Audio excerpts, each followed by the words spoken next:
YouTube. Ela fica como pública, mas não listada. Ou seja, só nós que temos o link para o vídeo é que vamos ter acesso à gravação. Pessoal, mais uma vez, bom dia. Tiago, Jonathan, Márcia, Bárbara, Michele, Michael, Davi, ou David, Luciano, Luan, Aline, Jamerson, Tainara, Josenildo, Vinícius e mais 4 pessoas aqui que eu não estou conseguindo ver, estou vendo só o rostinho aqui. Pessoal, é sempre bom estar aqui, agradecer a participação de vocês, a atenção de vocês, né? A gente vive num momento em que a presença física está sendo ainda meio difícil, mas a presença mental, espiritual de vocês aqui, né? A ideia de a gente carregar a bandeira da universidade, do conhecimento, da ciência, é tão importante. Então, fico muito feliz de ver nessa turma aqui esse engajamento. Está todo mundo ligado. Na hora que eu peço para mostrar a mãozinha aí, todo mundo levanta a mão rapidinho. Na hora que eu paro e faço uma pergunta, sempre tem alguém para responder. Pessoal, se a gente não se envolver, né, nos encontros online, eles não servem. Eles não funcionam, a gente acaba sem aprender. Então, essa turma aqui está de parabéns. É um prazer estar aqui com vocês nessa manhã de sexta-feira. E, para começar, vamos fazer alguns anúncios aí, alguns esclarecimentos. O primeiro deles é que a gente tinha uma lista de exercícios cujo prazo limite para submissão era alguns minutos atrás, né? Era logo antes da nossa aula de sexta-feira. Mas eu acabei ficando enrolado, vendo que ainda tinha algumas dúvidas, assim, nos últimos dias, as pessoas ainda estavam com alguma dúvida e tal. Então, eu acabei de ir lá e apertar os botõezinhos lá. Essa atividade avaliativa, né, a primeira lista de exercícios, ela vai poder ser submetida até às 18 horas de hoje. Tá? Eu estendi o prazo até o final da tarde de hoje. Ah, mas eu já submeti, e agora? Bom, se você submeteu e você tem alguma dúvida, submeteu alguma coisa no chute completo, sem saber e tal, vai lá e submete de novo. Eu vou sempre pegar a última submissão que alguém fizer. Não é bom uma pessoa mandar 3 vezes a lista, tá, gente? Não, vou fazer mais uma. Mudei de ideia, vou mandar de novo. Isso não é bom. Mas a gente pode abrir exceções aqui e ali. E esse é o caso, tá? Então, quem submeteu, mas ainda estava com muita dúvida, pode conversar comigo agora sobre as dúvidas e depois submeter uma segunda versão. Eu só vou ler a segunda, tá bom? Eu só vou corrigir a segunda versão. E para quem ainda não submeteu, eu dou esse prazozinho um pouco maior, tá? Mas, de toda forma, não se estressem com nota. Essa disciplina vai ser muito leve em termos de avaliação.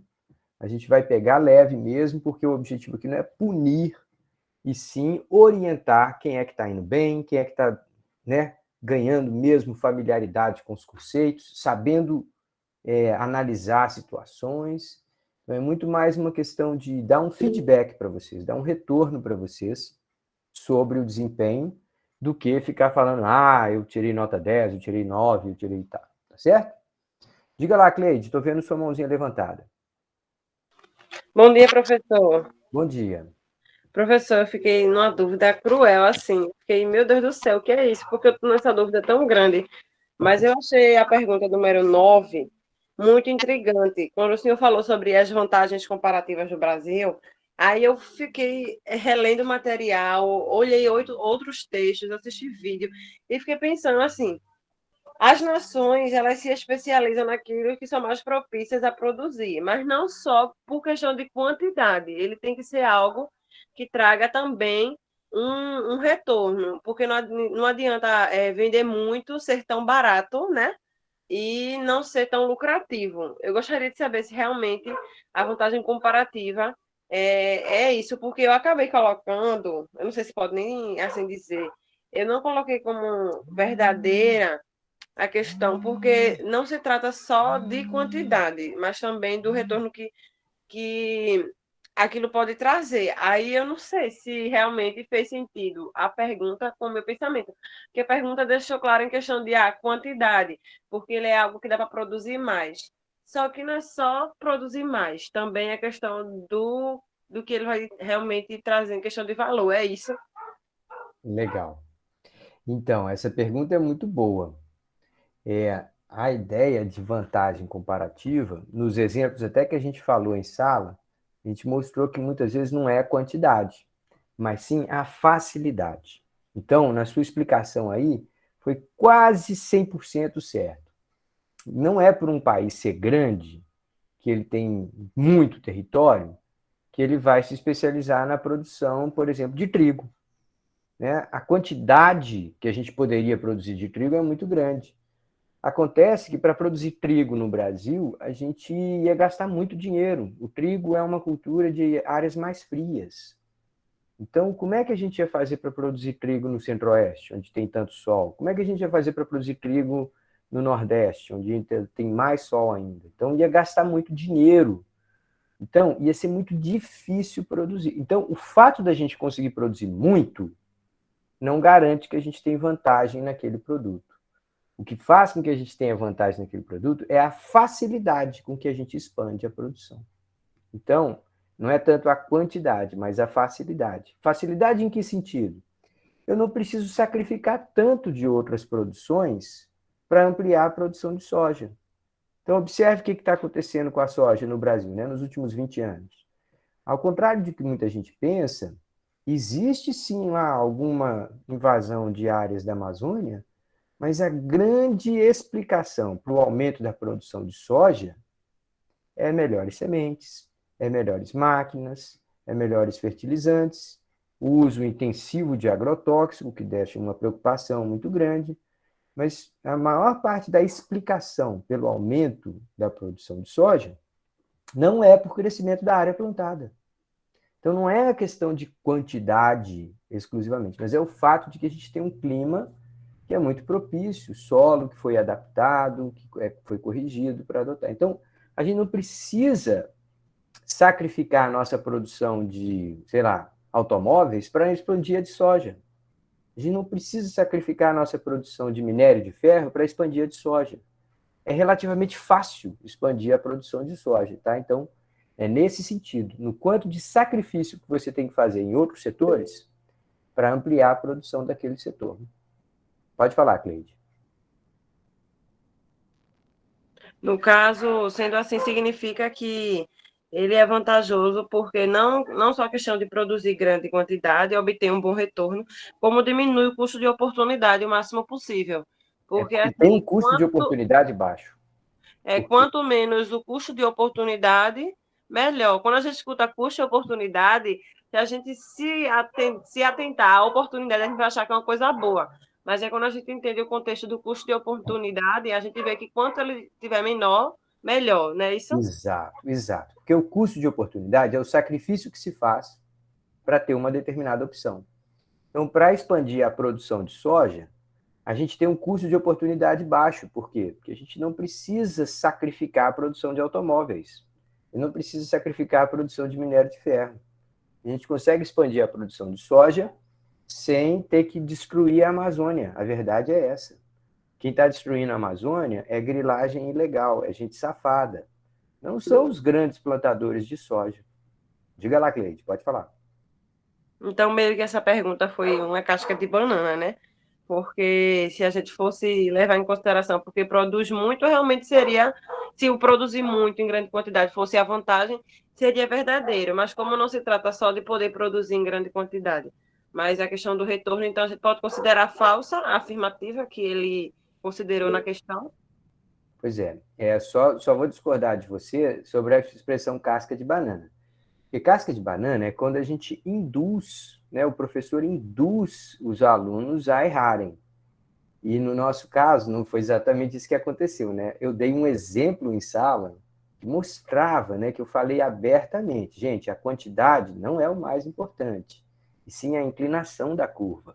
A inclinação da curva mostra que para ampliar, né, passar de um ponto A para um ponto B, eu consegui ampliar muito a produção de um bem sem sacrificar tanto a do outro. Então, e ainda coloquei o gráfico lá, mostrando, ó, tá vendo que a quantidade desse aqui é maior do que o outro? Mas expandir é mais difícil e tal.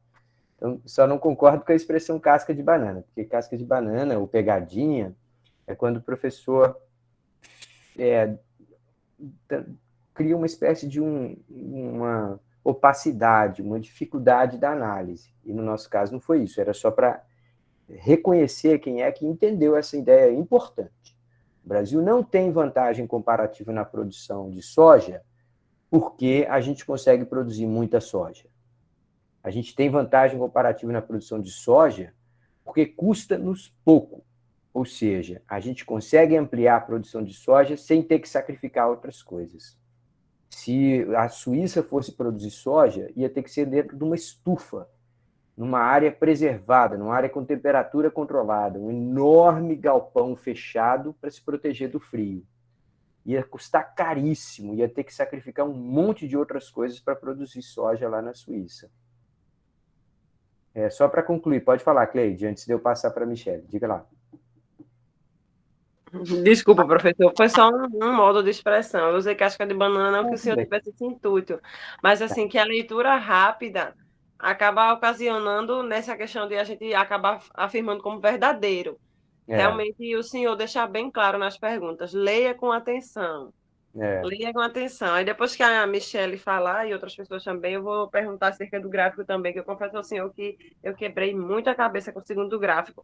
E a pergunta que a Márcia deixou no grupo também me deixou em dúvida. Mas aí depois a gente passa para esse ponto para que a Michelle fala. Tudo bem, diga lá, Michelle. Não, eu acho, professor, bom dia, né? Eu Bom acho dia. que a sua última fala esclareceu. A ideia que eu tive nessa questão é que não é simplesmente produzir muito, mas fazê-lo de forma eficiente. Seria isso? Isso mesmo. Quanto menor o custo que eu tenho para produzir em grande quantidade, mais eficiente eu consigo ser. Então, eu entendi a vantagem comparativa dessa forma. Exato. O caminho é esse? É isso mesmo. E com esse exemplo da Suíça, fica ainda mais claro, né, Michele? Porque pensa, imagina a Suíça tentando produzir soja. Imagina tendo que colocar uma estufa em volta de toda a área plantada. Porque a temperatura na Suíça chega a menos 15, menos 20. Imagina, morria toda a plantação e tal, não sei o quê. Então, para fazer uma estufa climatizada para produzir soja ia ser caro demais. Imagina quanta energia elétrica ia gastar para produzir soja na Suíça. Então, não é tanto a questão de a quantidade, mas a facilidade. O Brasil, é o tal do custo de oportunidade. Justamente. O Brasil, você joga uma muda de soja no chão, ela brota. Lembra do Peru Caminha? A carta do cara que chegou aqui primeiro no Brasil. Peru Vaz de Caminha. Pois é, falou, aqui no Brasil, em se plantando, tudo dá. Tudo dá, pois é. Né? Então, assim, a gente tem uma facilidade. Não quer dizer que a gente tem uma maldição, que a gente é obrigado a ser um fazendão.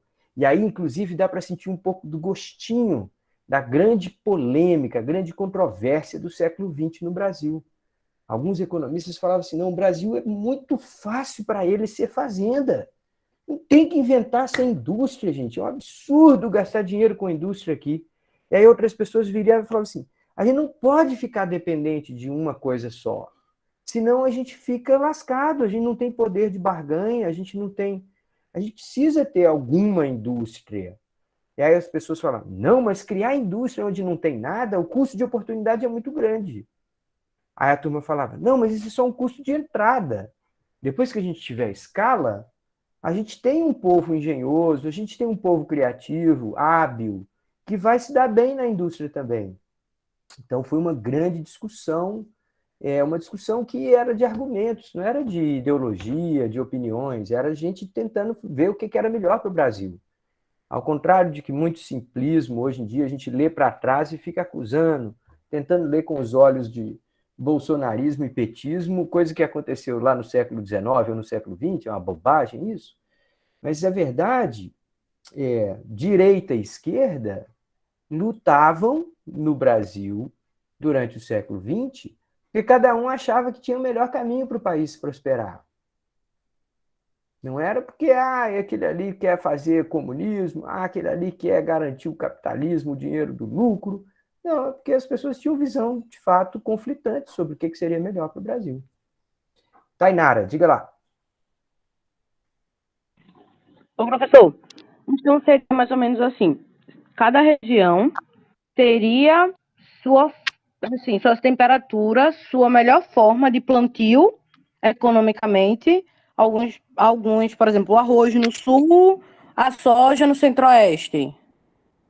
Isso, essa que é a ideia. Olha só, Tainara, olha que coisa interessante. A gente está falando sobre as grandes questões da economia. É assim, como um país escolhe o que vai fazer? Geralmente a gente não tem uma decisão central, né? Se fosse uma ditadura, se fosse igual na China ou igual na Rússia e tal, o ditador, ou sei lá, em outros lugares do mundo, na Síria, sei lá, o ditador pode falar assim, não, está proibido produzir tal coisa, agora vai produzir tal outra coisa. Na verdade, o que os mercados fazem é dizer assim, quem vai produzir soja no Brasil vai acabar ganhando muito dinheiro. Quer dizer que está proibido produzir roupa? Não.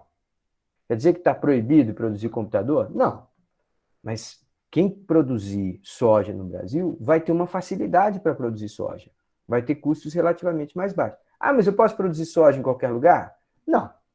Se você for tentar produzir soja aqui no semiárido, vai ser difícil.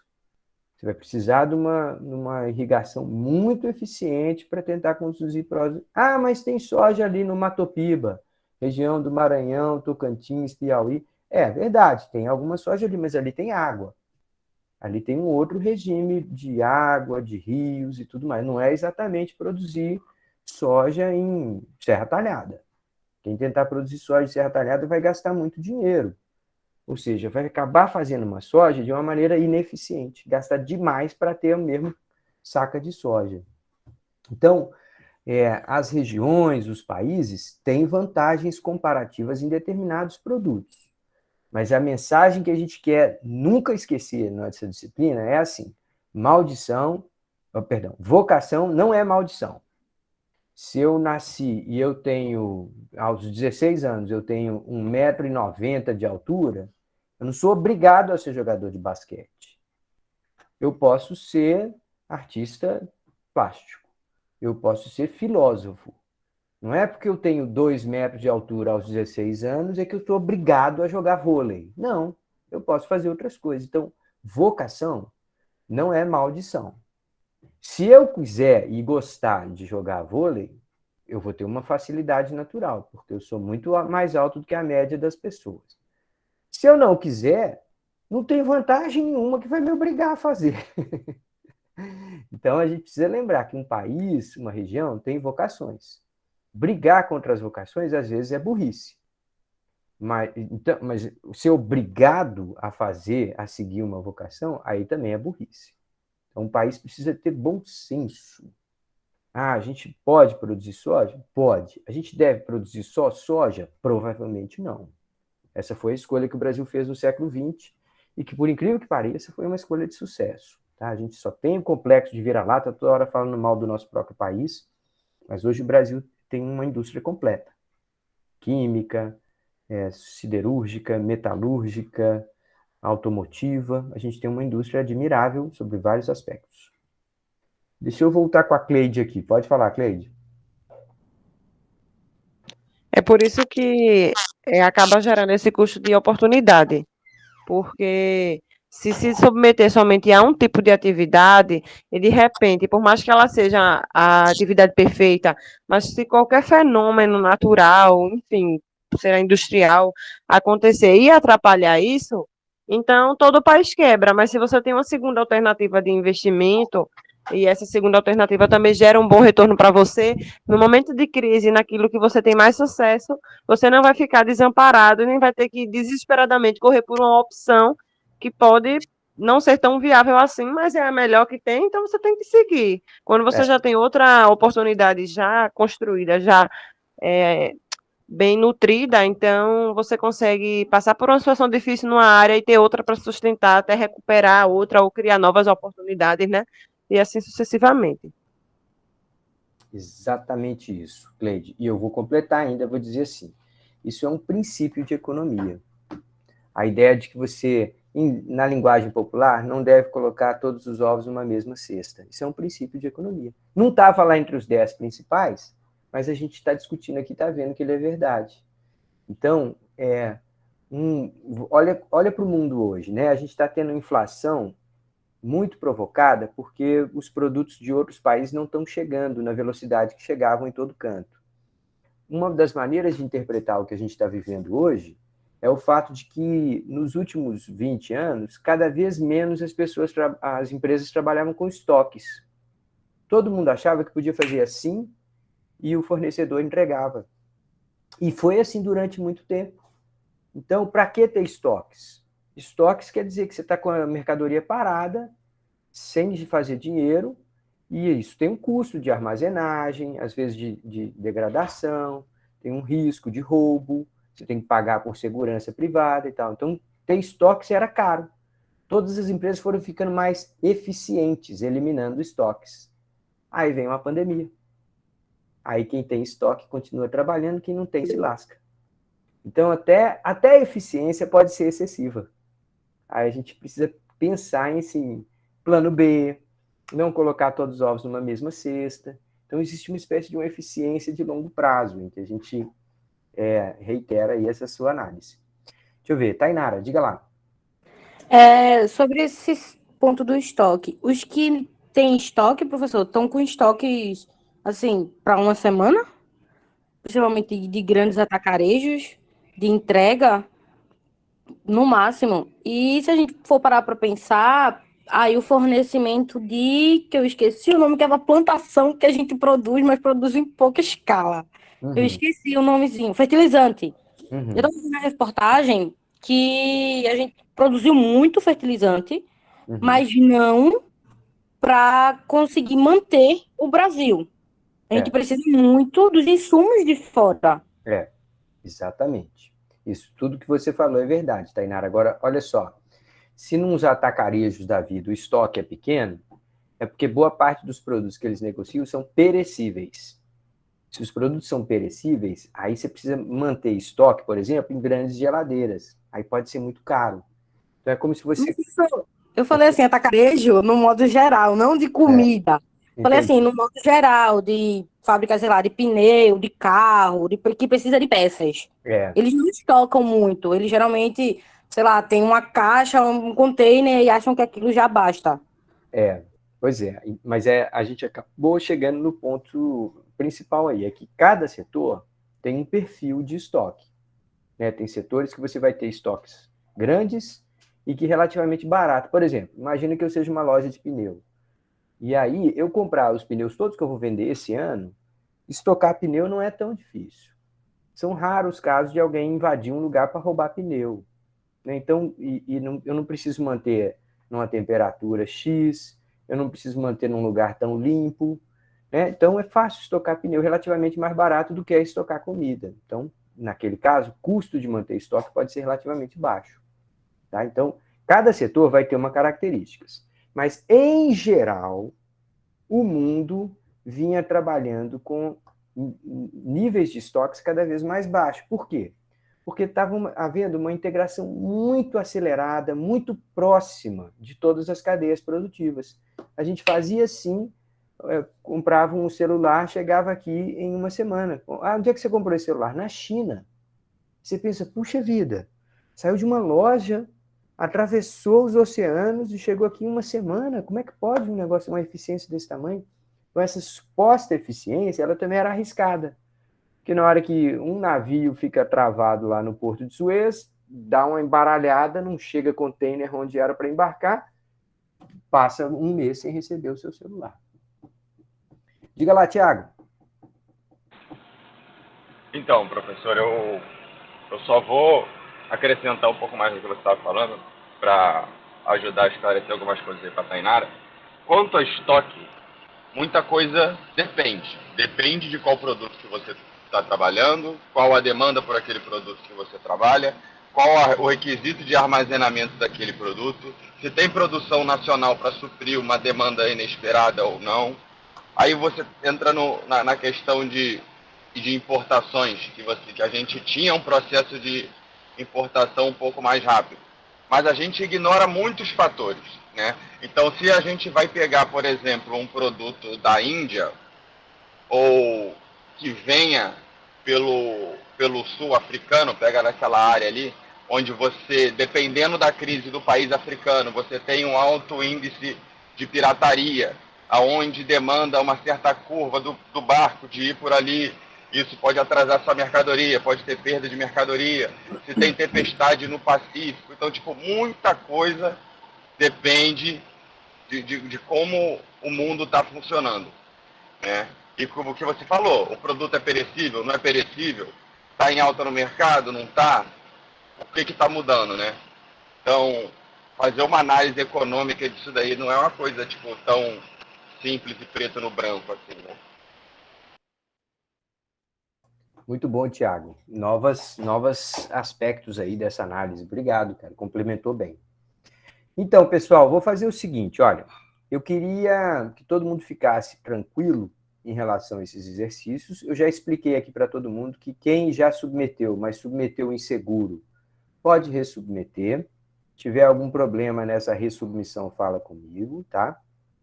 Mas não é para se estressar com nota, tá, gente? Vamos lembrar aqui que aqui a gente vai fazer vários dessas listas. A gente vai jogar fora a lista que você tiver a nota mais baixa, tirar a média das outras. E a minha experiência é que pessoas como vocês que estão engajadas, né, participando, atentas ao curso, vão ter muita facilidade em conseguir notas muito boas, tá? Então não é para estressar com nota nesse momento e nessa disciplina em especial.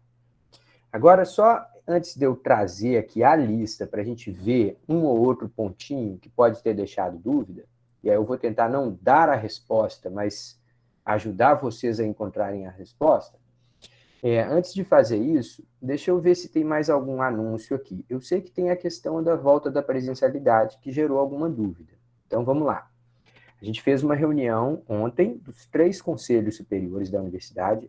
A universidade tem um conselho de curadores, que é quem vigia se as contas da universidade estão indo direitinho, está fazendo tudo certo. Tem um conselho chamado Conselho Superior, que é onde tem os membros da administração e os diretores de departamento, e tem um conselho de coordenadores de curso, chamado CEP, Conselho de Ensino, Pesquisa e Extensão. A gente juntou todo mundo na sala virtual, conversou por horas e decidiu voltar à nossa presencialidade. Como que vai ser a presencialidade neste semestre? Algumas disciplinas foram definidas que seriam presenciais. Outras disciplinas foram definidas que continuariam online. A nossa é online independente do que acontecer. Tá? Foi definido assim. Não foi uma escolha minha, não foi uma escolha da coordenadora só, foi uma espécie de um quebra-cabeça. E só para vocês terem uma ideia como é que é esse quebra-cabeça. Imagine que eu falasse assim, ó, Tiago, você vai fazer a disciplina do Luiz na sexta-feira, de 10 a meio-dia. Agora tem o seguinte, Tiago, você vai fazer a disciplina da professora Laurileide de 8 às 10 na sexta-feira. E a dela é presencial, agora a do Luiz é online. Aí você vai falar assim, pô, mas aí você está querendo me quebrar, né? Eu vou estar presencial de 8 às 10, depois eu tenho que sair correndo para casa, ou então vou ter que ficar no ônibus vendo o celular lá para assistir a aula do Luiz. Me ajuda aí, né, gente? Coloca um dia só presencial, um dia só online e tal. Então, a gente foi fazendo esse joguinho para tentar pensar no que era melhor para os alunos. Tem muita gente que me pergunta se é melhor estudar na rural ou se é melhor estudar na federal. Fala assim, olha, na federal tem muito professor mais famoso do que os nossos daqui. Só que na rural, a prioridade é o aluno. Na federal, não. Na federal tem uma excelente escola, tem colegas admiráveis lá, gosto muito do pessoal de lá, um profundo respeito pela federal. Mas aqui na rural, quem, entre aspas, quem manda é o aluno. A gente faz as coisas sempre com foco no aluno. E aí a gente fez isso. A gente desenhou essas disciplinas para serem em favor do aluno, tá? E no nosso caso aqui, vamos ficar online. Eu sei que às vezes é ruim, às vezes a gente está cansado de olhar para essa telinha, mas eu vou tentar o máximo possível colocar dinâmica, a gente falar de exercícios, aplicar, trazer questões do dia a dia, para a gente não ficar só em questões teóricas. O que mais? Tem mais algum anúncio para a gente fazer? Tem mais alguma coisinha? Alguma dúvida que seja geral, que não seja específica da lista de exercícios? Não. Então, beleza. Então, eu vou abrir aqui, deixa eu ver se eu já tenho aberto a nossa lista de exercício aqui numa aba. Se não, eu vou abri-la agora. Só um minutinho. Primeira lista de exercícios. Está aqui. Pronto. Então, deixa eu compartilhar com vocês. Uma janela. Por favor, confirmem para mim aí, pessoal, que vocês estão vendo primeiro formulário de avaliação, princípios de economia. O prazo final de submissão, quarta-feira, dia 4/3. Estão vendo, né? Sim. Obrigado, gente. Sim, apareceu aqui. Valeu, valeu. Pessoal, então, vamos lá. Teve alguém que falou da questão 9. Deixa eu dar uma passadinha lá na questão. E teve alguém que falou da questão de gráfico. Vamos ver a questão 9. A questão 9 fala assim, segundo a teoria das vantagens comparativas, um país como o Brasil teria vantagem em se especializar na produção agropecuária. E a razão para isso é simplesmente porque ele tem a capacidade de gerar grandes quantidades daquele tipo de bens. Soja, café, carnes, etc. Então, mais ou menos aqui eu já dei a resposta para vocês, né? Não tenho muito como consertar agora. Mas que quantidade? Não é tudo. Quantidade ajuda e tal, mas vantagens comparativas é muito mais sobre facilidade. Ou seja, eu não preciso me lascar para fazer, eu tenho 1,90 m de altura, eu não preciso me lascar para ser um bom jogador de vôlei. Se eu tiver, como eu tenho, 1,66 m e quiser ser jogador de vôlei, rapaz, eu vou ter que ser o melhor recebedor da história. Eu vou ter que tomar muita bolada na cara até virar o melhor recepcionista de bola da história para eu poder virar jogador de vôlei profissional. Qual outra, gente? Qual outra pergunta? E é que estava na dúvida dos gráficos aí. Qual que era a questão? Deixa eu ver aqui no chat. Márcia, pode falar, Márcia. E Cleide, uma das duas levantou a mão aí. Diga lá. Oi, professor, sobre essa nona questão aí, essa expressão capacidade me induziu muito. Acho que como o senhor já respondeu, né, me induziu a achar que era verdadeira, porque eu interpretei capacidade justamente como facilidade. Então, facilidade de produzir muito, porque no meu entendimento, capacidade era ter esses recursos para produzir muito, entendeu? Uhum. E ter recursos para produzir muito não é a vantagem comparativa. A capacidade... Mas não é uma facilidade? Não. Por exemplo, quer ver? Eu tenho a capacidade de estudar 18 horas no meu domingo. Tenho facilidade de estudar 18 horas no domingo? Não. Eu tenho 2 filhas, eu tenho uma esposa, eu tenho que cuidar dos meus sogros, da minha sogra, eu tenho que... né? Eu não tenho facilidade. Tenho a capacidade? Tenho. Se eu me esconder lá no meu quarto, trancar, gritar com todo mundo, falar, gente, não me atrapalhe, é uma coisa importante, eu tenho que ficar 18 horas. Eu tenho a capacidade. Tem os recursos? Tem. Tem um bom escritório aqui em casa, tem computador, tem internet, tem todos os recursos. Tá. Tem facilidade em fazer? Não. Não vai ser fácil, não. Ainda mais estudar 18 horas seguidas. Né? 18 horas seguidas é um negócio que ninguém... Quando eu estava estudando no doutorado, teve uma época lá que eu tinha que fazer uma prova muito importante, senão eu não ia seguir no doutorado, e eu consegui marcar durante um mês, eu estudava, em média, 14 horas por dia. Ou seja, eu dormia 8, o resto do tempo eu me alimentava. E fora isso eu estava estudando, 14 horas por dia, em média. Eu fiz isso durante um mês. Foi fácil fazer isso? Não, foi um inferno de difícil. Mas eu tinha capacidade? Tinha. Eu tinha uma casa tranquila, tinha os computadores, tinha todos os livros da biblioteca disponíveis, tinha tudinho. Então, ter os recursos não significa que é fácil. Quem é que tinha pergunta sobre gráfico? Qual que era a questão que tinha pergunta? Era eu, professor. Pode falar, Cleide, qual que era a questão? A questão sobre o assassinato dos jovens. A sua pergunta falava mais ou menos acerca de uma parcela significativa ter sido assassinada por causa da violência urbana. Aí traz algumas opções sobre a questão do gráfico. Aí, levando nessa questão de parcela significativa e não total, em relação a saber aonde a reta ia ficar, onde a curva ia ficar, alguma coisa assim, mais ou menos, eu fiquei em dúvida se ficaria na curva ou se ficaria dentro da curva. Para fora não pode, porque aí eu lembro que o senhor falou que quando fica para fora, eu até lhe perguntei sobre o ponto G. O senhor falou que é algo que é inatingível, que o país não é capaz, que a situação não permite. Então, quando ele fala que não foi morte total, então eu acho que ele não conseguiu ficar necessariamente na curva, mas ela teve que ir para dentro porque foi incompleto. E aí eu lembro que o senhor mostrou que tinha um ponto dentro, que significava que não usou todos os seus recursos, mas poderia ter feito mais para poder completar o que a curva ela mostra. Ou seja, se ficar dentro, então foi até uma parcela grande, mas não foi uma parcela total. Faz sentido esse pensamento? Eu fiquei feito doida, passei meia hora nessa questão, viu? Faz, mas o que você está falando faz sentido. Ninguém deve passar meia hora em nenhuma questão, tá, gente? Se tiver a 20 minutos, a 15 minutos numa questão e não tiver conseguindo, posta uma pergunta para mim. Não vai ficar se matando, não. Tá. Olha só.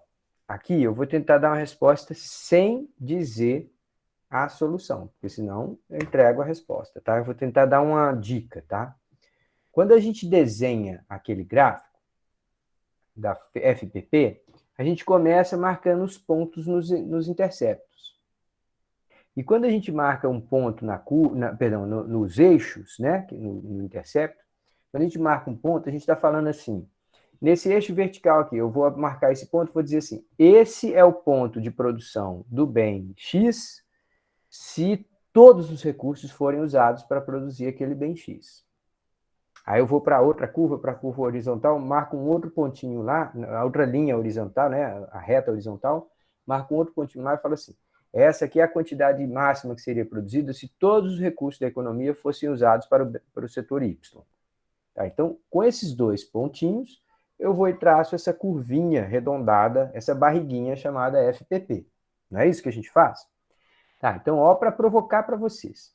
Se a gente tem milhares de jovens sendo assassinados, e infelizmente isso é uma verdade que acontece no Brasil hoje, o que acontece com a quantidade máxima de um bem que o país pode produzir? Agora tem menos pessoa, esse pontinho deve ser menor. E do outro lado, o que acontece com a quantidade máxima que aquele país pode produzir? Se tem menos pessoas, também vai ter uma quantidade máxima um pouco menor. Tá certo? Já dei a minha dica aqui. Para bom entendedor, meia palavra basta. Mais alguma pergunta? Professor, podemos explicar de novo? Tá, posso explicar de novo, sim. Olha só. Vou fechar aqui, interromper o compartilhamento. Vou voltar aqui para a nossa tela e vou abrir uma lousa interativa. Abrir uma lousa interativa. Abre danada. Ué, uma pessoa precisa de acesso ao arquivo. Enviar. Tá. Ok. Vamos ver se vai abrir. Pronto, apareceu aí uma lousa interativa. Então, aqui, ó, eu vou desenhar as curvinhas. Esse setor aqui, de baixo, é a produção do bem Y. A curvinha de cima aqui é a produção do bem X. Quando eu vou desenhar uma determinada fronteira de possibilidade de produção, eu começo falando assim, esse ponto que eu estou marcando aqui agora é a máxima quantidade de produto X que um país consegue gerar se ele usar todas as pessoas, todas as terras, todos os equipamentos, tudo para produzir só X. E esse outro... Não estou vendo, não. Não está compartilhando, não? Não está, não. Eita, gente, o que está acontecendo aqui? Então, deixa eu parar. Só um minutinho.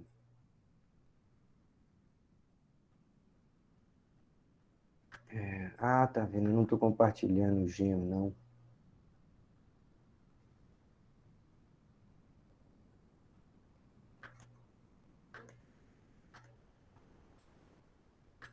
Pronto, agora vai. Vamos ver. Agora está aparecendo?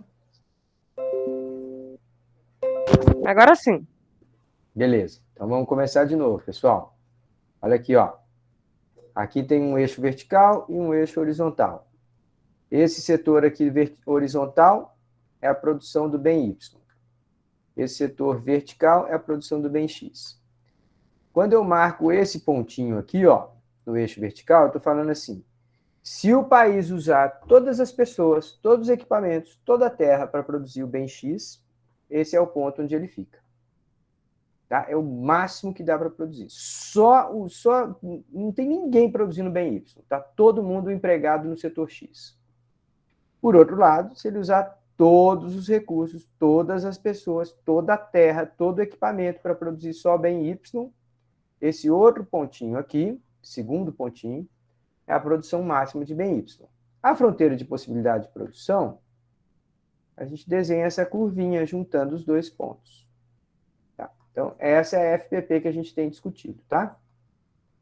O que acontece se, de uma hora para outra, essa foto mudar, essa sociedade mudar? Suponha que, de uma hora para outra, eu fui lá e matei 40 mil jovens negros nas periferias da cidade. Isso não acontece de uma hora para outra, né, gente? Infelizmente, isso acontece todos os dias ao longo de um ano. Tá, então, quando eu tenho menos pessoas, se eu for usar todo mundo para produzir o bem X, eu tenho agora menos pessoas. Então, esse vai ser uma nova quantidade máxima do bem X. Se eu for produzir o bem Y, eu ainda posso colocar todas as pessoas que restaram para produzir bem Y, mas eu perdi aqueles 40 mil jovens. Então, essa vai ser a quantidade máxima do bem Y. Com isso, eu já dei uma boa dica para vocês saberem o que vai acontecer com essa fronteira de possibilidade de produção. Tá certo? Fez sentido, pessoal? Fez sim. Beleza. Mais alguma perguntinha sobre as questões da nossa famosa, famigerada lista de exercícios? Diga lá, Josenildo. Professor, bom dia. É sobre, eu acho que é a oitava, é uma coisa sobre normativa e positiva. Ah, legal. Eu fiquei com uma dúvida no seguinte, até onde eu sei, normativa tem a ver com norma, ou seja, que é uma coisa padrão, sabe?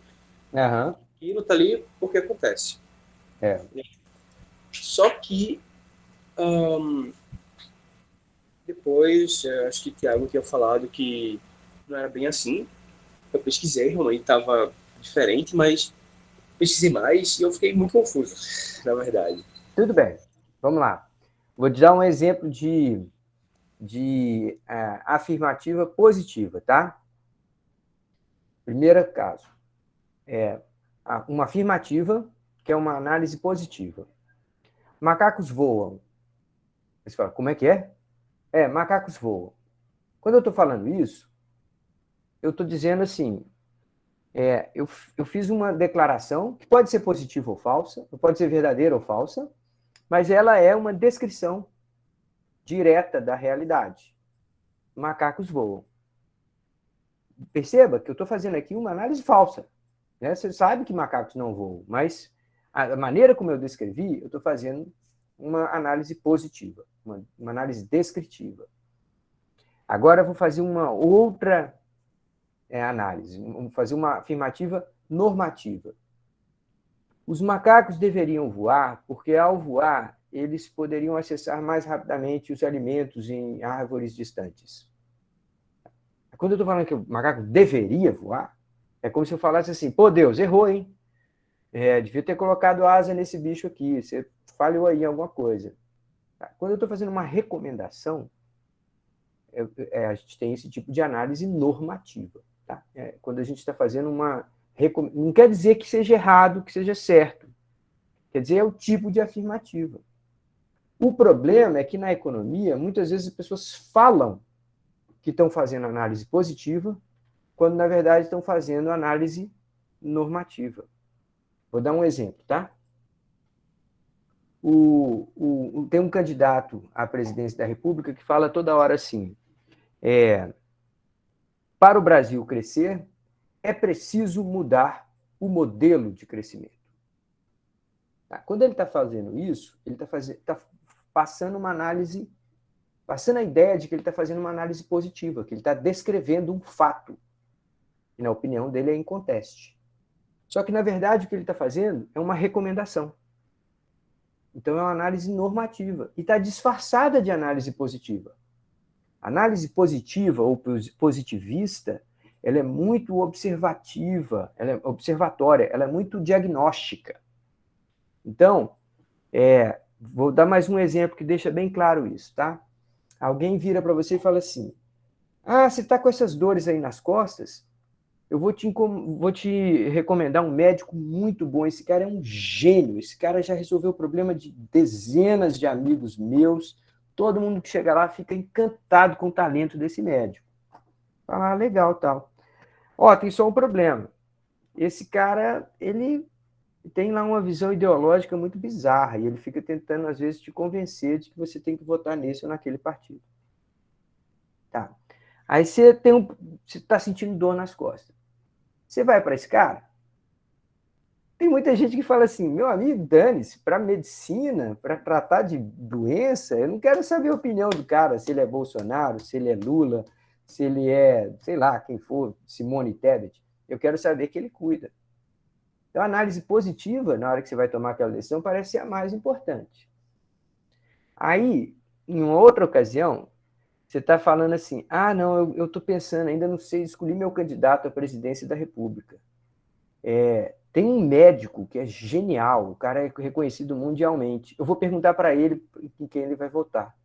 Não, mas peraí, o que ele acha bom, o que ele acha importante para a eleição, não tem nada a ver com o talento dele, talento da medicina dele.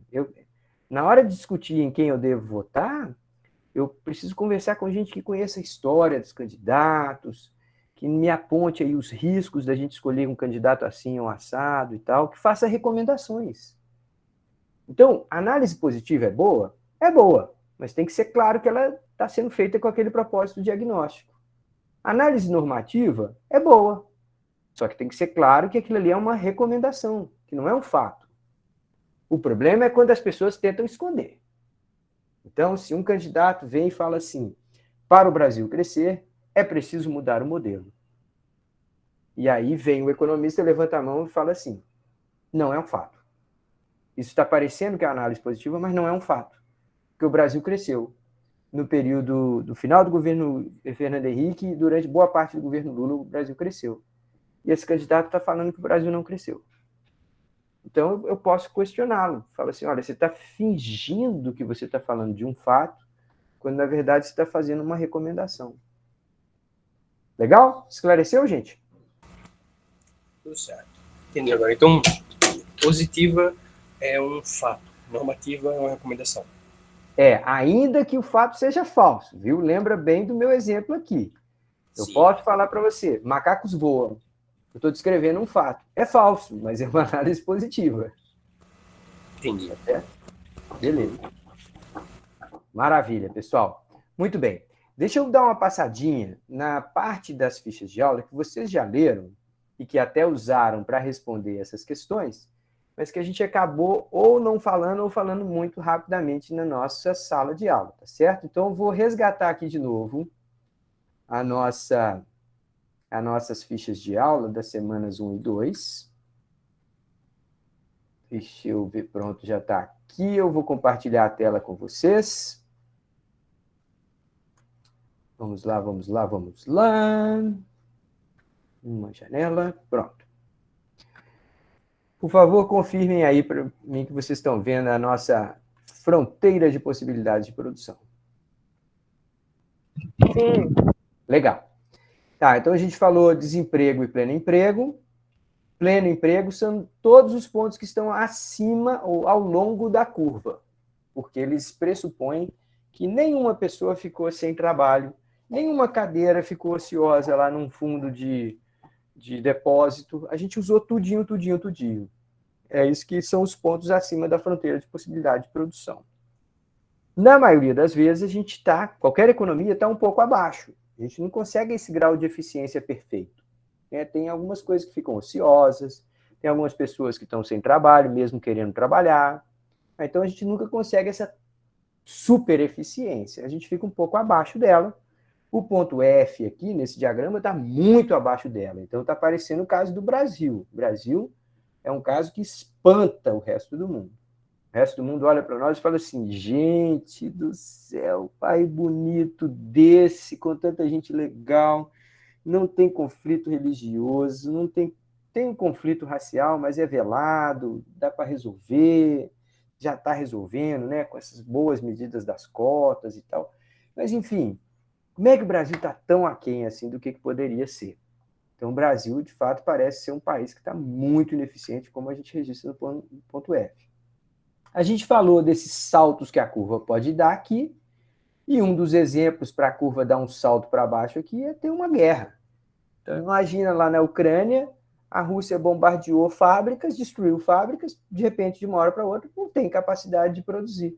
Contaminou o rio, pronto, não tem capacidade de produzir alimento. Então, quando você destrói capacidades de uma produção, você pode deslocar toda a curva de fronteira de possibilidade de produção para baixo. Você destrói uma ponte. A Rússia vai lá e destrói uma ponte na Ucrânia. Ora, pela ponte passava tanto a distribuição de alimentos quanto a distribuição de produtos industriais e tudo. Com aquela infraestrutura piorada, a fronteira de possibilidade de produção toda tende a descer para baixo, deslocar aí paralelamente, como a gente está vendo nesse ponto aqui, ó, um pouco mais para baixo, tá, gente? Nessa área que tem 1 a 1 aqui, tá? Essa curvinha um pouquinho mais para baixo. Tá, aí a gente falou das questões do avanço tecnológico, né? Que mesmo um avanço tecnológico ocorrendo no setor Y, um país pode sair do ponto A e ir para o ponto G. Ou seja, acabar com uma quantidade maior de Y e de Z. Como que isso acontece? Ora, como ficou muito mais fácil produzir Y, um monte de gente acaba sendo demitida do setor Y, e se esse país for um país organizado, que tem community college, né, que tem aquelas universidades técnicas, cursos técnicos que permitam as pessoas se requalificarem, aquelas pessoas vão ser deslocadas para um outro setor. E aí a gente consegue produzir mais das duas coisas, tá? Então, o avanço tecnológico é bom em geral. É bom não só para o setor onde ele acontece, mas para todo mundo. Tem a ideia de vantagens comparativas que a gente mostrou, eu vou resgatar aqui na nossa lousa mais uma vez, e tem essa questão da armadilha da pobreza, que também é uma coisa muito legal que eu gostaria de resgatar, tá, gente? Então, eu vou interromper esse compartilhamento aqui para abrir a lousa novamente e falar sobre esses dois casos, armadilha da pobreza e vantagens comparativas. Enquanto isso, alguém levantou a mãozinha aí, pode falar, Cleide. No caso, através desse diagrama que o senhor mostrou a gente, da curva A e G, a gente vai supor, vai levar em consideração que teve um avanço técnico e por isso ele auxiliou os outros setores, né? Não ficou perdido, nem houve desemprego em massa, não é isso? Isso, exatamente. A gente, nesse exemplo aí, para um país passar de A para G, é exatamente o que aconteceu. Era um país organizado, e que as pessoas que foram demitidas de um setor passaram a ser empregadas no outro. É isso mesmo. Eu entendi dessa forma, eu só não sei se a resposta que eu coloquei conseguiu responder esse pensamento. Tá, tudo bem. Vamos falar um pouquinho sobre a armadilha da pobreza, gente. Olha só. Vamos pegar um país muito pobre, tá? Um dos países mais pobres do mundo chama-se República Democrática do Congo. É uma região de pouco desenvolvimento tecnológico, condições humanas muito, muito precárias. Vou colocar aqui comida e vou colocar equipamentos, tá? Vamos supor que a gente vai fazer uma uma fronteira de possibilidade de produção aqui para a República Democrática do Congo, e vamos supor que só existe 2 setores nessa economia. Ou ela produz máquinas, equipamentos, ou ela produz comida, tá? O que acontece? A população do Congo é grande e cresce numa taxa maior do que as pessoas conseguem produzir alimento. Então, se nessa economia, que é a República Democrática do Congo, se eles usarem todos os recursos para produzirem alimentos, essa é a quantidade máxima de comida que eles conseguem produzir. Se eles usarem todos os recursos para produzir máquinas, equipamentos, galpões industriais e tal, tratores, essa é a quantidade máxima que a República Democrática do Congo consegue produzir. E o que vocês estão vendo aqui é uma fronteira de possibilidade de produção do Congo, tá? Olha o que acontece, gente. Para manter a população alimentada, o Congo precisaria dessa quantidade de alimento aqui. Então, você tem uma enorme quantidade de pessoas lá que passam fome. Sendo assim, o país, claro, ele vai tentar produzir o máximo de alimento possível. Se ele não vai ficar exatamente nesse ponto aqui sobre a área vertical, a linha vertical do gráfico, ele vai ficar muito próximo àquilo. Por quê? Porque ele está vendo as pessoas morrendo de fome. O problema é que se esse país acaba fazendo essa escolha aqui, né? Vamos dizer que ainda tem um pouco de desemprego, mas esteja aqui pertinho do eixo vertical, significa que ela vai estar usando a maior parte dos seus recursos para produzir comida e muito pouco para produzir equipamento. Acontece que quando a gente produz equipamento, no ano seguinte, a gente tem uma capacidade maior de produzir ou equipamento ou comida. Um país que escolhesse ficar aqui, nesse ponto B, que eu estou chamando aqui agora de ponto B, o ponto A aqui em cima é o ponto que o Congo está. Agora, se subisse um ditador lá, bem sanguinário, obrigasse todo mundo a vir para o ponto B, a primeira coisa que ia acontecer é que um monte de gente ia morrer de fome. Só que se ele usasse tudo que pode para produzir máquinas e equipamentos, no ano seguinte, a fronteira de possibilidade de produção seria essa. Se ele continuar deixando algumas pessoas morrerem de fome para produzir mais máquinas e equipamentos, no terceiro ano, a fronteira de possibilidade de produção dele é essa. Por quê? Porque ao produzir mais máquinas e equipamentos, eu ganho maior capacidade de produzir, seja alimento, seja máquinas e equipamentos. Mas você pode falar assim, peraí, Luiz, isso daí não é uma escolha decente. Você vai ver 30% da sua população morrer porque você quer crescer mais rápido? Não, não é que eu quero ver. Eu estou dizendo é o que acontece. O nome disso é armadilha da pobreza. Como você, ainda que usasse todos os seus recursos, mal dá conta de alimentar a sua população, a sua escolha é essa. É de usar todos os recursos para tentar salvar o máximo de gente possível.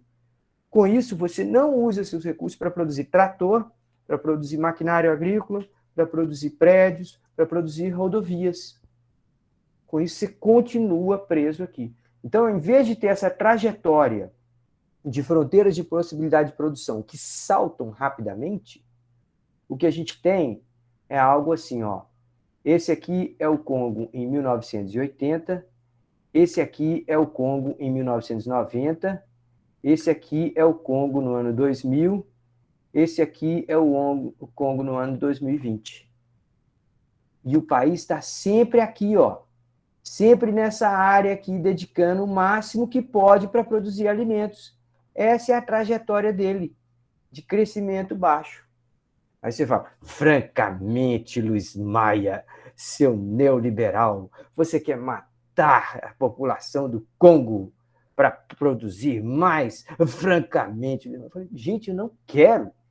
Claro que eu não quero. O que eu estou dizendo, isso aqui é uma tragédia, é uma armadilha. Sem ajuda externa, que dê máquinas e equipamentos, que auxilie na formação de capital técnico, máquinas e equipamentos para o Congo, essa tragédia que acontece lá vai se perpetuar por mais décadas e décadas e décadas. É isso.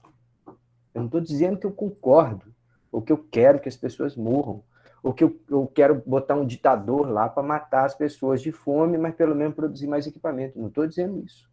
Estou dizendo é que, se não fizermos nada, as pessoas vão continuar morrendo.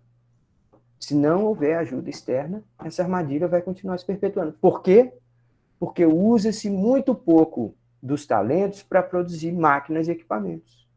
Com isso, o salto que as fronteiras de possibilidade de produção conseguem dar são muito pequenininhos. A China, na base de uma ditadura, obrigou que essa opção fosse feita. Muita gente morreu de fome na China. Muita gente sofreu genocídio na China porque não aceitava a ditadura comunista. Mas a ditadura comunista falou assim: dane-se o que você pensa. Nós vamos produzir muita máquina e equipamento. E aí a China foi fazendo isso aqui. Ah, quer dizer que você está defendendo a ditadura chinesa, Luiz Maia? Francamente, Luiz Maia, seu comunista, não estou defendendo ninguém, gente. Eu estou mostrando para vocês é que, seja na base da ditadura, seja na base da democracia, se você quiser crescer rápido, você tem que investir mais. Não pode ter tanto consumo. Ah, e como é que você faz isso? Ora, de preferência, você tem uma boa liderança, alguém que vai convencer as pessoas a se sacrificarem, a darem mais, pensarem nos seus netos e investirem, e de alguma forma pouparem, não consumir tanto, não beber tanto, não tomar tanta cerveja, não ir tanto para boteco, não, sei lá. Que tipo de coisa que você vai fazer para você dedicar mais tempo para estudo, para produção, para ter uma horta dentro de casa, para ensinar melhor seus filhos, vigiar melhor o aprendizado dos seus filhos, de que maneira que você vai investir. Se um país investe mais, ele cresce mais rápido. Se um país se dedica mais ao consumo, seja ele por uma opção, seja ele por uma obrigação moral, como é no caso das economias muito pobres, ele vai crescer mais lento. Olha só, gente, que coisa legal. Um gráfico simples de 2 dimensões, uma curvinha, e eu consigo discutir questões profundas e muito importantes. As grandes questões da humanidade. É por isso que essa disciplina Princípios de Economia é tão legal. Porque a gente usa modelos simples, mas a gente consegue analisar questões que são históricas, crônicas, de importância assim, prioritária no planeta hoje. Não era para nosso planeta hoje estar vendo pessoas morrerem de fome mais. Não. Do ponto de vista técnico e tecnológico, a quantidade de alimento que a gente produz no mundo hoje é mais que suficiente para alimentar todo mundo. Nós temos um problema político e não um problema técnico. Aí alguém vai dizer lá, falta vontade política. Bom, essa aí passa a ser uma discussão mais complicada, mas uma parte do problema é isso mesmo. Fez sentido, gente, a questão da armadilha da pobreza? Ou vocês gostariam que eu volte a esse ponto?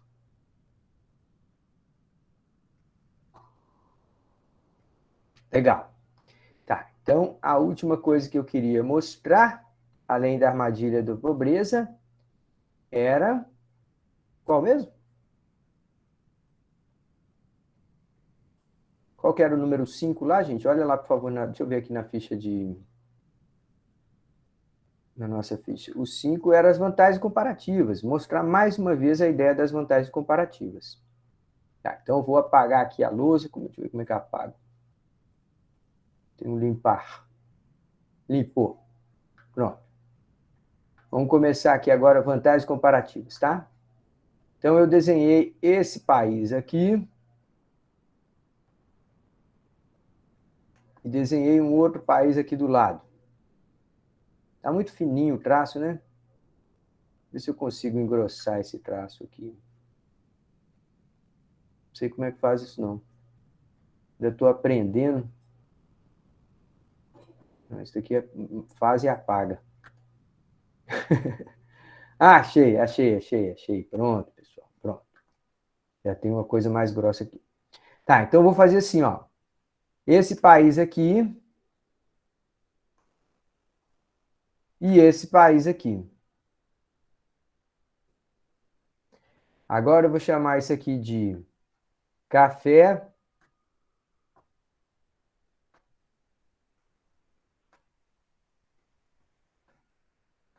vou dizer que essas duas economias, elas podem produzir ou café ou computador.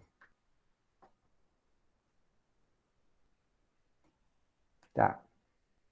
Agora, eu vou colocar aqui, mesma coisa no outro gráfico, tá? Café ou computador.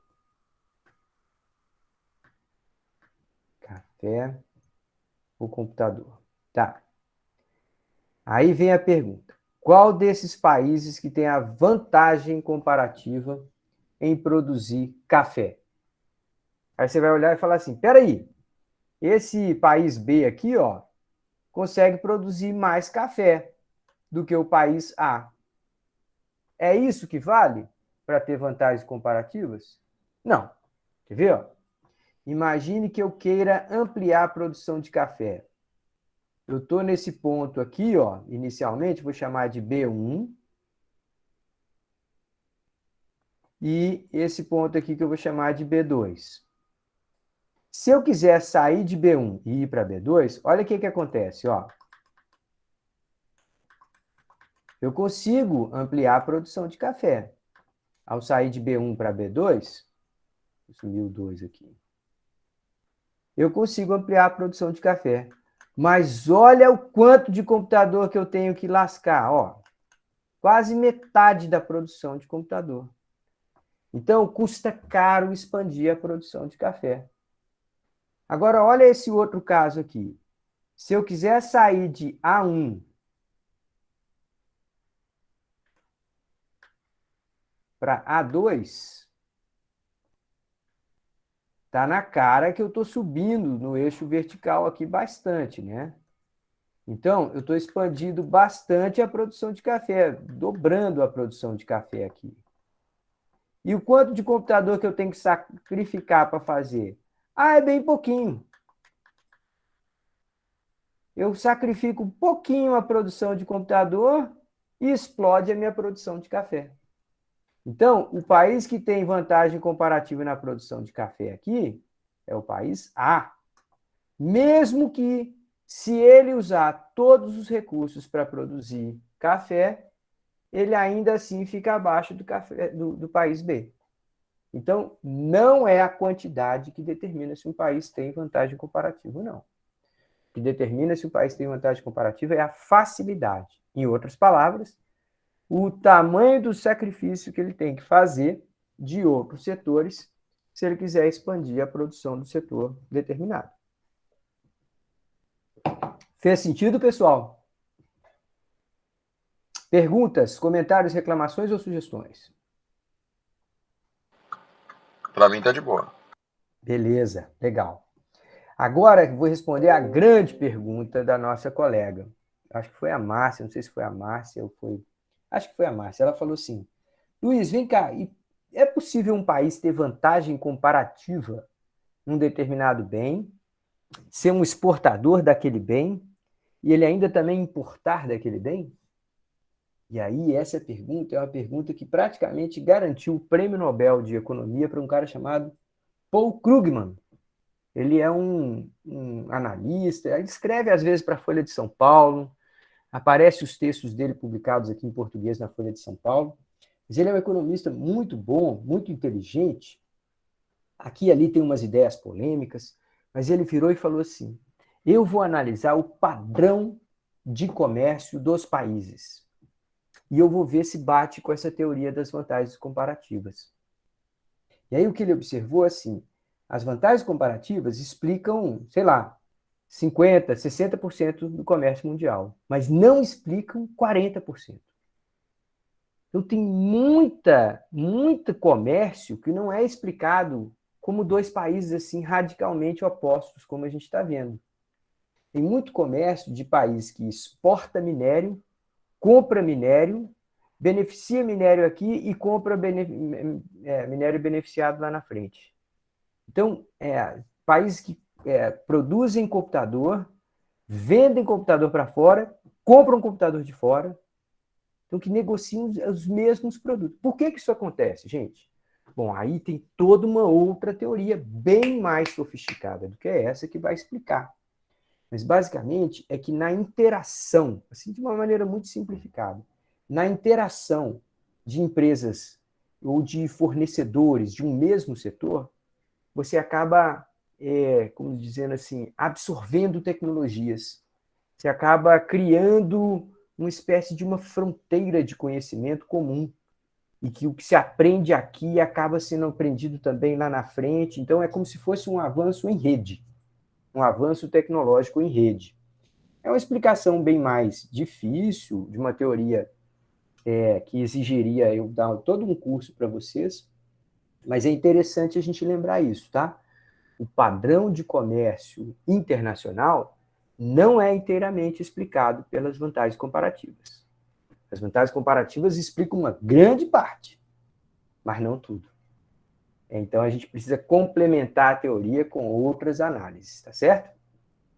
Essa foi uma pergunta daquelas assim que, se eu desse ponto extra na sala de aula, eu daria para essa. Daquela pergunta que nos faz pensar. Diga lá, Cleide. Eu não entendi a pergunta e não entendi a resposta. Tá, a pergunta dela foi assim: vem cá, é possível um país igual o Brasil, que produz muita soja e vende soja no exterior? É possível um país desse também comprar soja? De algum outro país? Sei lá, comprar soja dos Estados Unidos? Aí eu falei, Ah, mas por que isso acontece? Você não quer ver um exemplo? A gente pode comprar sementes de soja, mesmo a gente produzindo sementes de soja aqui. Ah, e por que eu vou comprar uma semente de soja dos Estados Unidos? Ah, não sei, porque talvez lá tenha tido uma variedade genética ligeiramente modificada. Eu quero comparar com a minha.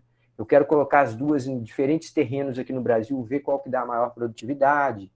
Eu posso querer ter as duas, né? Por via das dúvidas, não colocar todos os ovos numa cesta só. Então, eu vou ter meus hectares, eu vou dividir metade e metade a minha área plantada com semente brasileira e semente americana. Eu quero ver, quero comparar e tal. Então, é possível? É possível. E muitas vezes acontece. De um setor em que o país tem vantagem comparativa, em que ele é até um exportador, e ainda assim ele compra daquele produto de fora. É possível, sim. Tem questões de fornecimento. Eu posso ter uma fábrica de ração que prefere usar a soja importada e coloca lá na sua embalagem assim, só usamos soja importada.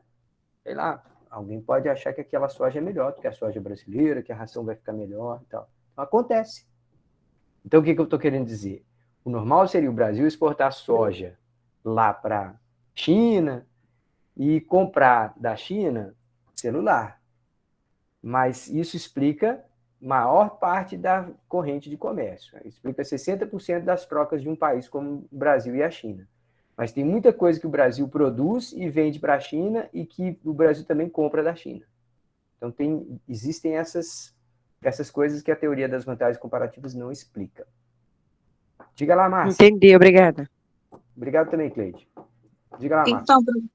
Então, professor, mas pode também acontecer de ele ter a vantagem comparativa, a facilidade, né? Agora eu entendi melhor. Uhum. E optar por não usar essa vantagem comparativa, não investir e comprar esse mesmo produto. É uma outra situação, né? Pode sim. Agora, aí vai ter que estar alguém que ainda tem vantagem ainda maior que a dele. Né? Porque senão ele está fazendo burrice. Então, é isso que eu fico intrigada, entendeu? Porque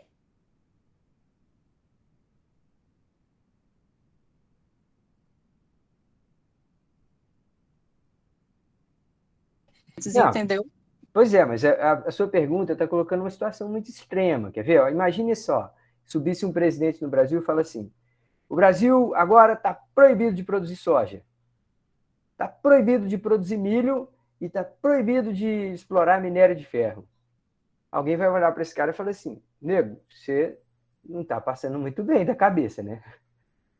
Por que eu vou me proibir de fazer uma coisa que eu sou bom e que eu faço melhor do que qualquer outro país do mundo? Proibir não faz sentido. Que eu compre soja de outros lugares, pode até ter uma justificativa. Apesar de eu ter a soja brasileira, eu também quero ter a soja estrangeira. Que eu compre minério de ferro de outros lugares, sei lá, é mais difícil, mas tendo em vista que o nosso minério de ferro é um dos melhores do mundo, em grau de pureza. Mas talvez alguém consiga justificar alguma coisa. Mas proibir, né, negar por completo a sua vocação, é uma coisa meio idiota, né? Então, eu acho pouco provável que aconteça. Diga lá, Márcia, pode completar. Eu não sei se o fato de você não investir naquilo ali significa proibir, porque até hoje eu não entendi por que a Petrobras, que produzia fertilizantes nitrogenados, abriu mão de 5 fábricas, 5 unidades, as 3 mais modernas, que uma eu acho que nem chegou a ser concluída, a de Minas. Então, a ideia era justamente deslocar essas fábricas de fertilizantes do Nordeste para as áreas de produção, para facilitar a logística, que era Minas, Mato Grosso e Espírito Santo, e eu não entendo até hoje porque ela jogou no lixo, digamos assim, essas 3 fábricas, além das 2 que já existiam. E essas 2 que já existiam nunca davam lucro, nunca davam lucro. Era uma matemática que... Eu não sou boa em matemática, né? Nem muito em gráfico, mas... Não, mas mas aqui, ó, assim... uma história como essa, certamente, Márcia, tem mais variáveis em jogo, né? Então, às vezes tem decisões que são regionais, não são só nacionais. Por exemplo, tá? Só para te dar um exemplo de como que o jogo é muito maior. A razão primeira porque porque Pernambuco tem uma fábrica de automóveis, é porque escolheu-se colocar aqui a fábrica que ia exportar para a Argentina, e não na Argentina a fábrica que ia exportar para o Brasil. Então, uma grande parcela do faturamento da FCA, né, que agora chama até outro nome lá, a Fiat Chrysler, não sei o quê, agora virou Tarântula, sei lá como é que é o nome do diabo da coisa. A grande razão para essa fábrica estar aqui, uma das grandes razões é para vender não só para o Brasil, mas para a Argentina. Então, o cara pode fechar uma fábrica na Argentina e colocar uma aqui, porque pelo Mercosul ele consegue vender para lá. Então, tem outras variáveis em jogo, tá bom? Pessoal, só para terminar aqui, que eu preciso encerrar um pouco mais cedo o nosso encontro de hoje. Então, eu fiz aqui nessa ficha de aula a distinção entre macroeconomia e microeconomia. Então, macro, como o próprio nome diz, está falando de fenômenos coletivos, tipo a taxa de inflação no Brasil, a taxa de juros definida pelo Banco Central para todos os bancos do Brasil. A gente vai falar sobre isso depois. O ritmo de crescimento do PIB, do país como um todo. Então, são coisas que são frutos da decisão de centenas de milhares de pessoas. Isso é diferente da chamada microeconomia. Microeconomia, a gente foca na tomada de decisão ou de uma pessoa ou de um setor específico. Então, o quanto de dinheiro que uma pessoa guarda para a velhice, isso é uma decisão microeconômica. O quanto de estoque que o empresário decide manter no ano de 2022, isso é uma decisão microeconômica. O que acontece se o governo reduzir o ICMS dos combustíveis? Isso é uma decisão microeconômica, está focado naquele setor ali. Tá? Então, se o foco da análise é uma pessoa ou um setor específico, a gente chama isso de microeconomia. Se o foco da análise é uma coisa mais coletiva, a gente chama aquilo de macroeconomia. Tá. A análise positiva e a análise normativa, eu falei agora há pouco, então, essa parte está coberta. Então, eu só queria terminar essa aula de hoje, gente, falando sobre uma coisa específica, que é o fato de economistas divergirem.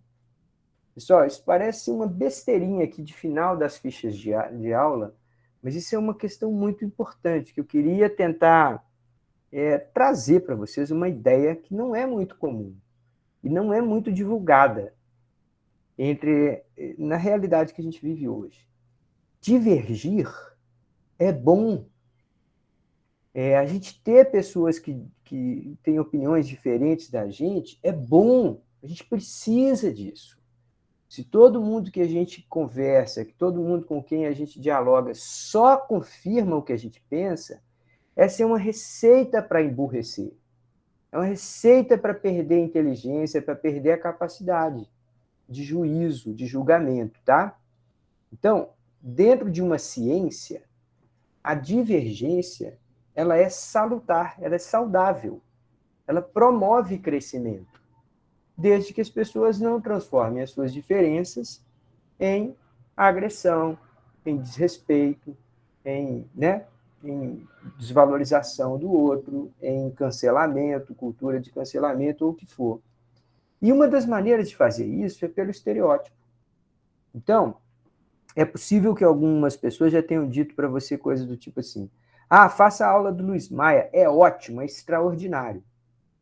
E outras pessoas vão dizer, assim, não faça a aula do Luiz Maia, faça, mas você vai ter que aguentar, porque ele é um chato, é um cara assim assado. A opinião das pessoas e o rótulo que eles colocam, muitas vezes impedem a gente de fazer a nossa própria análise. Então, o processo de estereotipar, de designar estereótipos e fixar em pessoas, em teorias ou em abordagens, é uma maneira infrutífera de lidar com o conhecimento. A gente precisa ter a mente aberta. A gente precisa fazer o que muito poucas pessoas gostam de fazer, que é a crítica interna. Então, se você chega lá e fala assim, olha, eu decidi que eu vou estudar só 1 hora por dia, porque eu gosto de dormir de tarde, e quando eu durmo, eu acordo com a mente fresca, então, em vez de estudar 2 horas, eu vou dormir 1 hora e vou estudar a outra hora. Em vez de estudar 2 horas, 1 hora eu durmo, a outra hora eu estudo. Se alguém vai criticar essa sua proposta, deveria falar assim, e por que não 45 minutos? E 1 hora e 15 de estudo? Aí, o que eu estou fazendo? Eu estou entrando na premissa das pessoas e tentando ver ali qual que é o melhor arranjo que ela pode ter. Se eu for fazer uma crítica externa, eu falo assim, que dormir o quê, meu amigo? Larga de ser preguiçoso, tem que estudar 2 horas. Tem que estudar 3. Vai dormir de noite. Então, eu estou rompendo com as premissas daquela teoria do cara, eu estou negando por completo a teoria. Essa é uma crítica externa, uma crítica preconceituosa. Nós, economistas, a gente, obviamente, se envolve muito em discussão contaminadas pela ideologia. E não deveria ser assim. Quando a gente está fazendo ciência, a gente deveria colocar a nossa opinião de lado. Ou então, pelo menos, a gente deveria ter ciência de que nós temos uma predisposição, uma autocrítica. Olha, eu penso assim, eu gosto de tal candidato, eu gosto de tal partido. Então, eu sei que eu já tenho uma tendência a aceitar o que esses caras falam. Se eu sei, eu preciso ser ainda mais crítico, porque a minha tendência é de não ver defeitos naquilo que eu gosto. Né? Então, é natural que os cientistas divirjam e é muito comum que os economistas divirjam. Tem uma frase que eu acho muito legal que é assim, se você quiser ouvir 3 opiniões diferentes sobre uma determinada questão econômica, você só precisa chamar 2 economistas. Porque o economista é capaz de divergir até dele mesmo. Ele frequentemente vai te dar a resposta assim, não, eu acho que tal coisa é verdade. Por outro lado, tal outra coisa também pode ser verdade. Então, economistas precisam, não só economistas, mas cientistas precisam ter senso crítico, capacidade de divergir em termos de valores, em termos de diagnóstico da realidade, em termos de interpretação desse diagnóstico. Tudo isso é normal, tá? Que gere divergências.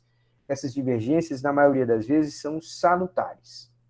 Então, se você tiver um governo Bolsonaro com quem você tem 0 de afinidade, como eu, você deve fazer críticas, mas você deve também tentar entender. Se você tiver um governo comunista chinês, com o qual eu não tenho também nenhuma afinidade, e você tiver que fazer crítica, também tente entendê-lo antes de criticar. A gente não pode A gente não pode simplesmente descartar quem pensa diferente e a gente não deve desvalorizar aquilo que é divergente, tá? Na economia, a gente tem um carinho especial pela divergência. A divergência é aquilo que nos permite ampliar nossas fronteiras, enxergar o que a gente não está vendo e até testar aquilo que a gente realmente acredita. Certo? Em poucas palavras, não deixem de ler alguém por ela ter sido estereotipada como sendo um neoliberal ou um comunista. Se houver esse estereótipo, fique ciente dele, mas leia. Leia Carta Capital, leia Veja, leia o Globo, eu sei, é difícil, leia o Globo, leia a Folha de São Paulo, leia Estadão, leia Valor Econômico. Não descarte, não fique preso no silo, lá na sua caixinha, achando que com isso é mais confortável e é melhor. Não é boa ideia. Essa é a receita para emburrecer, é você perder a capacidade de ouvir divergentes. Perguntas, comentários, reclamações ou sugestões? Diga lá, Márcia. Acho que essa é uma crítica que as universidades públicas, assim, sempre receberam, mas eu acho que agora é mais evidente, até porque se torna mais público, né? Pela facilidade do acesso à informação, que é justamente as universidades conduzirem os estudantes a um tipo de pensamento, né? Eu discordo, mas tenho as minhas concordâncias também, né? Mas eu acho que é importante sempre deixar claro, e esse posicionamento do senhor, acho que é muito importante. Legal. Eu vou te contar a minha experiência pessoal, tá? Eu fiz a minha graduação na UFMG, lá na Federal de Minas Gerais. 70% do quadro dos professores que eu tive eram socialistas, abertamente declarados, faziam campanha, tudo mais. O meu tio, que era meu professor também na universidade, já faleceu, mas era professor na mesma universidade, era socialista e falava abertamente, defendia e tal, e mesmo em sala de aula e tudo. Nenhum momento eu fui maltratado, recebi nota ruim, ou fui menosprezado na UFMG porque eu não era socialista. Aliás, durante muito tempo eu me considerei uma espécie de um social-democrata, alguém que tem certo apreço pela questão social, mas que entendia que a gente não pode abrir mão de mercados. Então, em momento algum, ninguém me maltratou, me criticou ou me deu nota baixa, porque eu não entrava na ideologia, na forma de pensar deles. Pelo contrário, quando eles falavam alguma coisa em sala de aula, eu os questionava respeitosamente, e eles sabiam lidar com maior respeito, e de alguma forma até gostavam de discutir comigo, assim, no bom sentido. E isso daí a gente precisa fazer. Eu tenho alguns dos meus melhores alunos que eu já tive na vida eram pessoas que tinham orientação ideológica completamente diversa da minha. E alguns deles viraram amigos, depois de serem alunos, com quem a gente troca ideia até hoje e tal. Então, a divergência, gente, é salutar. O que nós vivemos hoje não é normal, de a gente ter oposições tão fortes. Claro, também tem muita indignação, né, com tudo que está acontecendo. A gente se contamina pela indignação e fica muito difícil mesmo ouvir e tolerar algumas besteiras que se diz por aí, mas não tem outro caminho. Nós vamos ter que ter paciência e tentar se ouvir, por mais que às vezes seja desagradável. Legal. Então, pessoal, são 11h40, hoje eu vou terminar um pouquinho mais cedo a aula de hoje, mas gostei muito de estar aqui com vocês. Qualquer dúvida a gente vai falando pelo chat, e na próxima quarta-feira estaremos juntos de novo, tá certo? Bom final de semana para todos e todas. Vou interromper aqui a nossa gravação agora. Valeu, professor. Muito obrigado.